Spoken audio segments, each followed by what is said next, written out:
दुचाकी स्वाराचे नियंत्रण सुटल्याने दुचाकी राष्ट्रीय महामार्गाच्या डिवायडरला धडकली, दोघेही गंभीर.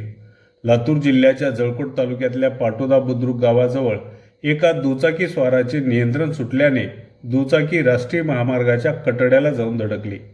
त्यात दुचाकीवरील दोघेही गंभीर जखमी झाले आहेत. दुचाकी कठड्याला धडकताच दुचाकीवरील दोघेही महामार्गाच्या खाली 50 फूट खोल नाल्यात जाऊन कोसळले आहेत. त्यामुळे दोघेही गंभीर जखमी झाले आहेत. या घटनेची माहिती मिळताच काँग्रेसचे युवा कार्यकर्ते सचिन केंद्रे आणि पाटोदा गावातील नागरिकांनी घटनास्थळी धाव घेत जखमींना नाल्यातून बाहेर काढून उपचारासाठी उदगीर येथील रुग्णालयात पाठवले आहे. मात्र यातील एकाची प्रकृती अतिशय चिंताजनक असल्याचं सांगितलं जात आहे.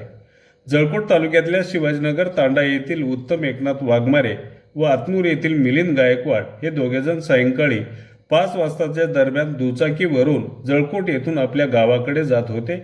याच दरम्यान हा अपघात झाला आहे.